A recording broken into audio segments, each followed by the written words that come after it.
exploring dimensionality reduction, a Astroinformatics perspective. Welcome to the Universal Principles podcast. Today, we're diving into dimensionality reduction. At its core, it's about simplifying data by reducing the number of variables while keeping the important stuff. Think of it like making a summary of a really long book. But how does this play out in a field like astroinformatics? Thanks for having me. In Astroinformatics, we're drowning in data from telescopes and simulations. Dimensionality reduction is a lifesaver. It helps us make sense of these massive datasets. One of the higher concepts is using it to identify patterns and classify celestial objects efficiently. So instead of looking at every single detail, you focus on the key features. Could you walk us through a concrete example of this in action? Absolutely. A great example is classifying stellar spectra. Each star emits light with a unique spectral fingerprint containing thousands of data points. Using principal component analysis, PCA, a dimensionality reduction technique, we can distill these thousands of data points down to just a handful of principal components. These components capture the most important variations in the spectra, allowing us to automatically classify stars into different types like red giants or white dwarfs. This saves us tons of time. That makes sense. What's another area where dimensionality reduction proves useful in understanding the cosmos?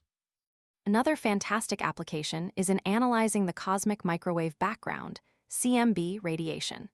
The CMB is basically the afterglow of the Big Bang, and it contains a wealth of information about the early universe.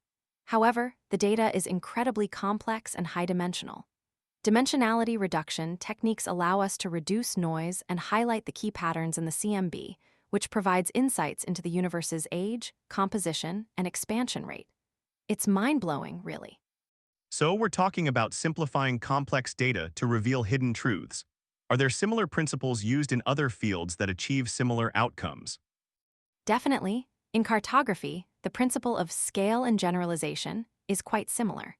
When creating maps, cartographers must reduce the complexity of the real world to fit it onto a piece of paper. They selectively omit details based on the map scale, ensuring that the most important features remain visible and clear. It's all about simplifying without losing essential information, just like dimensionality reduction. That's a great analogy. Now for our listeners, what are some practical tips for implementing dimensionality reduction in their own projects, regardless of their field? Okay, here are 3 quick tips. First, always visualize your data before and after applying dimensionality reduction. This helps you understand what information you might be losing. Second, experiment with different techniques like PCA, TSNE, or UMAP to see which one works best for your data. And third, remember to validate your results. Just because you've reduced the dimensionality doesn't mean you've improved your analysis. Great advice. So to recap, dimensionality reduction is a powerful tool for simplifying complex data and extracting meaningful insights. It's applicable everywhere, from classifying stars to making maps. Thanks for shedding some light on this. My pleasure, anytime. And remember folks, don't be afraid to simplify.